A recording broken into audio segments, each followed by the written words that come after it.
1 बार 2 बार 3 बार खराब होगा।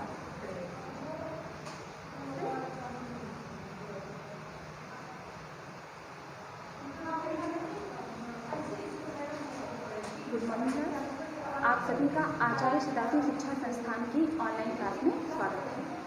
आज हम आपको आपके अनिवार्य विषय के रूप में एक पेपर है विज्ञान का। हम डीएलएड सेकेंड सेमेस्टर वालों को विज्ञान विषय पढ़ाएंगे। देखिए, सबसे पहले हम आपको विज्ञान विषय में आपको क्या क्या पढ़ना है। आप सभी जानते हैं विज्ञान में 3 भाग होते हैं। पहला है भौतिक विज्ञान, दूसरा है रसायन विज्ञान, तीसरा है जीव विज्ञान। अब हम देख लेते हैं भौतिक विज्ञान में आप आगे क्या पढ़ने वाले हैं, रसायन विज्ञान में क्या पढ़ने वाले हैं और जीव विज्ञान में क्या पढ़ने वाले हैं। भौतिक विज्ञान की बात करते हैं तो आप पृथ्वी और आकाश पढ़ेंगे। मतलब क्या है, पृथ्वी पर जीवन की उत्पत्ति कैसे संभव हुई, किन किन पृथ्वी पे और ग्रह क्या है, और सौर मंडल क्या है, सौर मंडल सौर परिवार में कितने ग्रह हैं, उपग्रह क्या है, ये सारी चीज़ें आप इसमें पढ़ेंगे। और पृथ्वी को छोड़ करके अन्य ग्रहों पे जीवन की कितनी संभावनाएं हैं और क्या उसमें पाया जाता है, क्या नहीं पाया जाता है, ये आप इस चैप्टर के अंतर्गत अध्ययन करेंगे। सेकेंड टॉपिक है आपका मृदा तथा फसलें। मृदा में हम आपको पढ़ाएंगे कि मृदा अपरदन कैसे होता है, मृदा का संरक्षण कैसे होता है, फसल चक्र क्या होती है और किस फसल के बाद कौन सी फसल लगाने पे पृथ्वी की उर्वरा शक्ति बनी रहती है, पृथ्वी कैसे फर्टाइल होती है, कैसे आपका भूमि फर्टाइल होती है, ये सारी चीज़ें इसमें हम अध्ययन करेंगे। और सबसे इसके बाद हम फिजिक्स में ही पढ़ेंगे कार्य और ऊर्जा। आपको पता है कार्य क्या है, किसी वस्तु पर कोई बल लगाकर वस्तु की दिशा में किया गया जो परिवर्तन होता है उसे हम कार्य कहते हैं। कार्य को हम क्या करते हैं, W से डिनोट करते हैं। S क्या है, कार्य पर बल, किसी वस्तु पर लगाया गया बल, और क्या है, बल की दिशा में हुआ परिवर्तन। क्योंकि जब तक बल की दिशा में परिवर्तन नहीं होता है तब तक वो कार्य की गणना हम नहीं कर सकते हैं। जैसे आप कोई भी दीवार है, दीवार पे आप हमेशा लगातार बल लगाए रहिए, लेकिन दीवार उसी स्थान पर खड़ी रहेगी तो कार्य आपका होगा ही नहीं। जब तक आप किसी मेज को बल लगाकर बल की दिशा में परिवर्तन कीजिए, मेज को पुश कीजिए या पुल कीजिए, तभी आपका क्या है, कार्य होगा।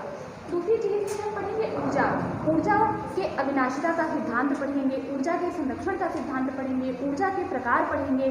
क्योंकि आप सभी को पता है ऊर्जा ना तो उत्पन्न की जा सकती है ना तो नष्ट की जा सकती है, इसे एक रूप से दूसरे रूप में परिवर्तन किया जा सकता है। जैसे प्रकाश ऊर्जा पढ़ेंगे, रासायनिक ऊर्जा पढ़ेंगे, सौर ऊर्जा पढ़ेंगे, गुरुत्वीय ऊर्जा पढ़ेंगे। तो इसमें हम क्या पढ़ेंगे, ऊर्जा पढ़ेंगे, ऊर्जा की परिभाषा है, इस कार्य और ऊर्जा दोनों की परिभाषा है, मात्रक है, इसका प्रकार है, ये सारी चीज़ें हम इसमें पढ़ेंगे। अगला टॉपिक है, यहाँ पे हमारा फिजिक्स का कोर्स इस 4 चैप्टर में कंप्लीट हो जाता है। अब हम अगला टॉपिक पढ़ेंगे आपको बायोलॉजी। बायोलॉजी में क्या है, जीवों की संरचना। आपको इसके पहले फर्स्ट सेमेस्टर में हमने आपको जीवों के बारे में बताया था। जीवों की संरचना, आपको पता है कि जीवों की संरचना, जीव की जो सबसे स्मॉलेस्ट यूनिट होती है उसे क्या कहते हैं, उसे कहते हैं कोशिका या सेल।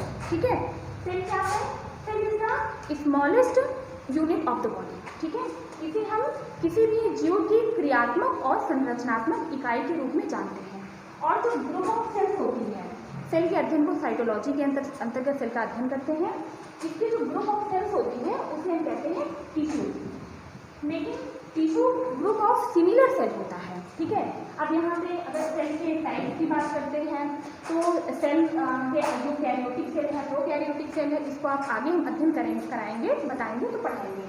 टिश्यू है, टिश्यू प्लांट टिश्यू है, जो प्लांट में पाए जाने टिश्यू से प्लांट टिश्यू कहते हैं, जो एनिमल में टिश्यू पाया जाता है उसे एनिमल टिश्यू कहते हैं। अब इन जब कई सारे ग्रुप ऑफ टिश्यूज जो होते हैं उसे हम कहते हैं ऑर्गन। ऑर्गन मतलब क्या होता है, अंग। जैसे आपके बॉडी में कोई एक अंग होता है, जैसे पैनक्रियाज हुआ, जैसे इंटेस्टाइन हुआ, ये आपके अंग है। जब कई सारे अंग मिलते मतलब group of organ, that is known as organ system.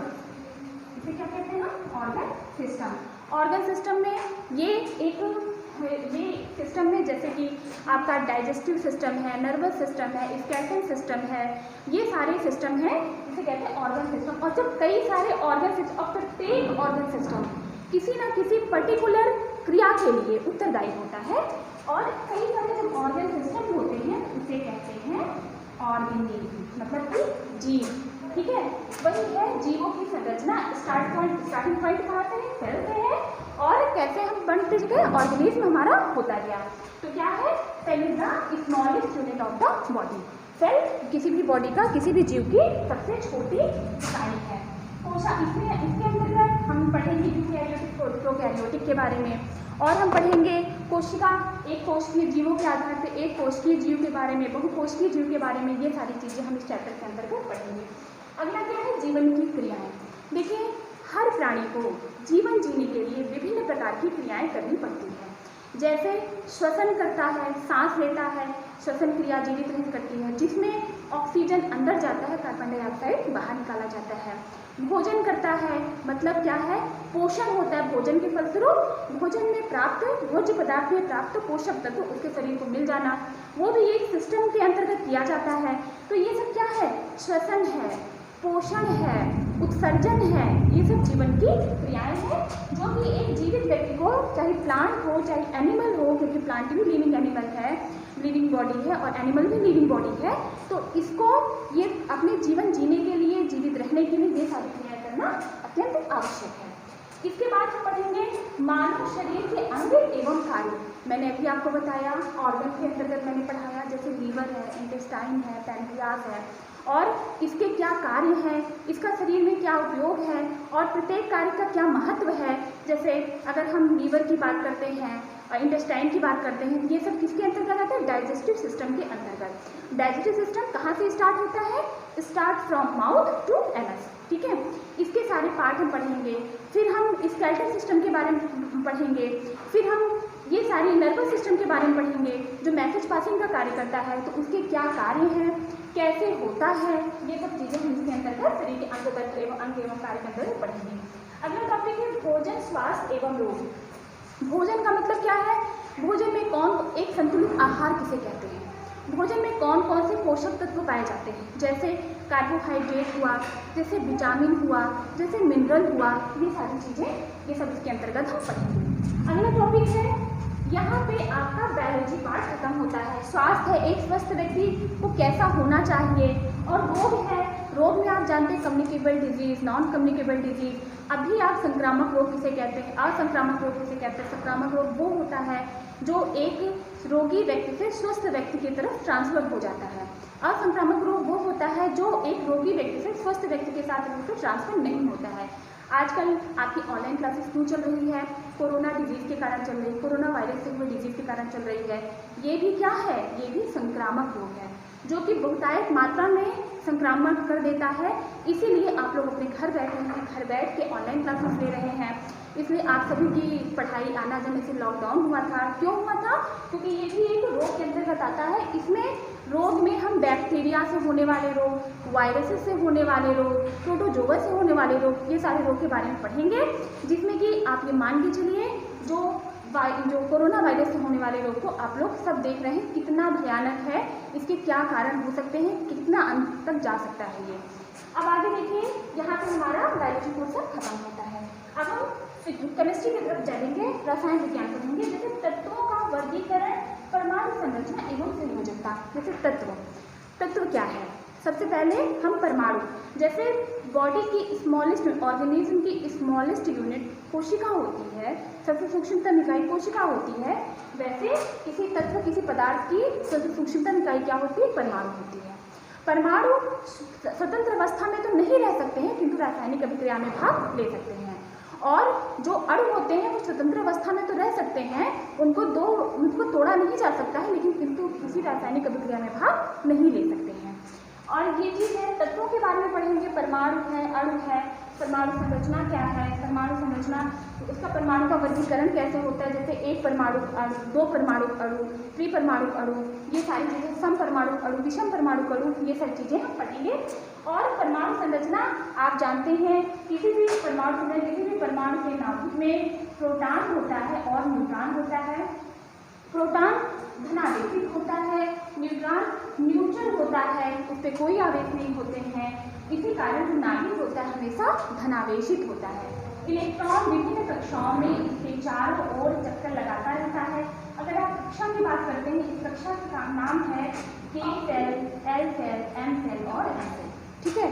इसमें एनर्जी होती है ये हम बता दें कि सेल में लगभग 2 इलेक्ट्रॉन, 2, 8, 18 और 12। ये 2n² सूत्र से होता है। ये आपको आगे की कक्षा में जब हम पढ़ाएंगे, चर्चा करेंगे, बिल्कुल एक्सप्लेन करके बताएंगे।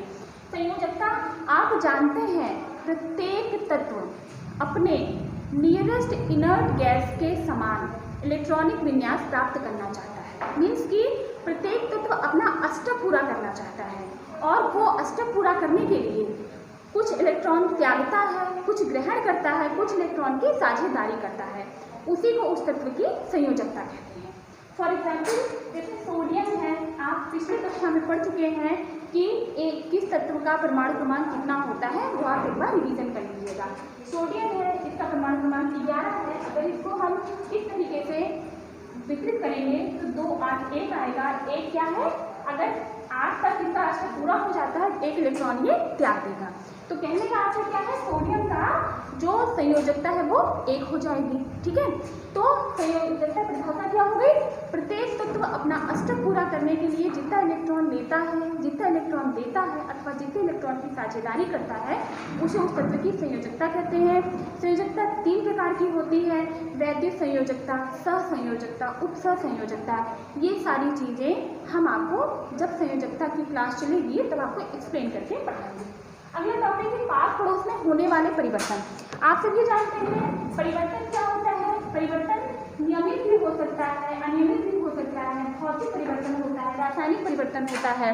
अब नियमित परिवर्तन की बात करते हैं तो नियमित परिवर्तन ऐसा परिवर्तन है जो निश्चित समय अंतराल के बाद बार बार होता है। जैसे दिन रात का होना, 12 घंटे बाद दिन, 12 घंटे बाद रात, उसके लिए समय निश्चित है। ठीक है ना। जैसे चंद्रमा के आकार का चेंज करना, उसके लिए समय निश्चित है। तो ये क्या है, ये सब है नियमित परिवर्तन जो एक निश्चित समय अंतराल के बाद होता है। और है अनियमित परिवर्तन। अनियमित परिवर्तन ऐसा परिवर्तन होता है जिसके लिए कोई समय निश्चित नहीं होता है। जैसे भूकंप का आना, आपको नहीं पता है भूकंप आज आया फिर भूकंप कब आएगा, आपको नहीं, बाढ़ का आना, तो ये सारी चीज़ें क्या है, ये परिवर्तन क्या है, अनियमित है, और वो परिवर्तन क्या है, नियमित है। दूसरी चीज़ जो हम सबसे ज़्यादा पढ़ते हैं केमिस्ट्री में, भौतिक परिवर्तन और रासायनिक परिवर्तन। देखिए भौतिक का मतलब होता है किसी की भौतिक अवस्था। भौतिक अवस्था मतलब ताप से है, दाब से है और मात्रा से है। ठीक है। और भौतिक परिवर्तन ऐसा परिवर्तन है जो किसी बाह्य कारक के लगाने पे उसके अवस्था में परिवर्तन होता है और कारक के हटा लेने पे पुनः अपने पूर्व अवस्था में वो वापस आ जाता है। जैसे कोई भी आप ये मान के चलिए कि कोई रबड़ बॉल ले लीजिए, बॉल को दम लगा करके, बल लगा करके दबाइए तो बॉल का अवस्था में परिवर्तन हो जाएगा, उसके आकार में परिवर्तन होगा। जब उसको आप हटा देंगे तो अपने पूर्व अवस्था में वापस आ जाएगा। जैसे पानी है, पानी को बहुत ठंडा करिए तो बर्फ बन जाएगा, मीन्स उसके भी अवस्था में परिवर्तन हो गया। लेकिन उसको फ्रिज से निकाल लीजिए, ठंडे से निकाल लीजिए, पुनः वो द्रव में परिवर्तित हो जाएगा। कहने का आशय ये है किसी बाह्य कारक के कारण उसके अवस्था में, ताप में, दाब में अथवा मात्रा में जो परिवर्तन होता है वो कारक हटा लेने पर वो अपने पूर्व अवस्था में वापस लौट आता है। अर्थात भौतिक अवस्था में कोई भी नया पदार्थ नहीं बनता है और रासायनिक अवस्था में नया पदार्थ बनता है और कारक के हटा लेने के बाद भी अपनी पूर्व अवस्था में वापस नहीं आता। जैसे दूध से दही का बनना, आपने कभी सुना है दूध से दही बनी थी, दही से वापस दूध बन पाया है? नहीं ना। क्यों? क्योंकि ये रासायनिक परिवर्तन है। तो क्या है, भौतिक परिवर्तन किसे कहते हैं? जिसके ताप, दाब तथा आकार में परिवर्तन और किसी कारक के कारण उसमें अवस्था में परिवर्तन हुआ, कारक हटा लेने पर वो अपनी पूर्व अवस्था में वापस आ गया। रासायनिक में क्या हुआ कि उससे एक नया पदार्थ बन गया और कारक के हटाने से ना हटाने से कोई फर्क नहीं पड़ता है, उसका आकार एक बार उसका नया पदार्थ बदल गया, पुराना पदार्थ नए में बदल गया तो बदल गया। जैसे लोहे में रस्टिंग, रस्टिंग आपने पढ़ा होगा, लोहे में जंग लगना, ये सब क्या है? ये सब है आपका रासायनिक परिवर्तन, जिसके लिए कोई ना कोई क्रिया उत्तरदायी है। ये हम जब परिवर्तन पढ़ाएंगे तब। अगला टॉपिक है अम्ल, क्षार और लवण। आप सभी जानते हैं अम्ल क्या होता है। अम्ल किसी भी अम्ल को जल में डुबोने पर, अम्ल अगर आप देखिए, अगर ऐसी बात नॉर्मल बात करते हैं, अम्ल क्या है? टेस्ट में खट्टा होता है। क्षार क्या है? टेस्ट में कसैला होता है। अम्ल किसे कहते हैं? अम्ल को जल में घोलने पर वो H+ आयन देता है। जैसे HCl है तो ये क्या है, H प्लस आयन और Cl माइनस आयन, तो क्या है H प्लस आयन देता है, ठीक है। और जो क्षार है जैसे NaOH एक क्षार है, इसे क्या है Na प्लस आयन और OH माइनस आयन, तो क्या है ये जल में घोलने पर H प्लस आयन देता है, वो जल में घोलने पर OH माइनस आयन देता है। जैसे इसको जल में घोलिए HCl प्लस H2O क्या हो गया ये, और फिर जल के साथ वो हाइड्रोनियम आयन बनाता है, ठीक है। इसको जब हम अम्ल और क्षार पढ़ाएंगे, लवण पढ़ाएंगे, लवण क्या है, अम्ल और क्षार को मिलाने पर लवण बनता है और जल बनता है। ये सारी परिभाषा कब H प्लस आयन होता है, अर्हेनियस के अकॉर्डिंग क्या डेफिनेशन है, लुईस के अकॉर्डिंग क्या डेफिनेशन है, ये सारी चीज़ें हम आपको जब ये चैप्टर को विस्तार से पढ़ाएंगे तो पढ़ाएंगे। लवण है, लवण कितने प्रकार के होते हैं, लवण की क्या विशेषता है, ये सारी चीज़ें। अगला है पर्यावरण प्रदूषण। ये आप सभी जानते हैं पर्यावरण कैसे प्रदूषित होता है, आजकल बहुत प्रदूषण भी हो रहा है, आप सब इसको समझ भी रहे हैं। प्रदूषण क्या है, प्रदूषण क्या है, किसके कारण प्रदूषण होता है, प्रदूषण कितने प्रकार का होता है, प्रत्येक प्रदूषण के क्या कारण हैं, क्या निवारण है, ये सारी चीज़ें हम आपको जब इस चैप्टर को विस्तार से पढ़ाएंगे तो बताएंगे। इस तरीके से आप लोग ये जान लीजिए कि विज्ञान के अंतर्गत ये सारे टॉपिक आपको पढ़ने हैं, जो कि कल से टॉपिक बाय टॉपिक हम स्टार्ट करेंगे। फिजिक्स में आपके ये 4 चैप्टर हैं, बायोलॉजी में आपके ये 4 चैप्टर हैं और केमिस्ट्री में आपके ये 4-5 चैप्टर हैं। ये मिलाकर आपको विज्ञान में पढ़ना है। धन्यवाद।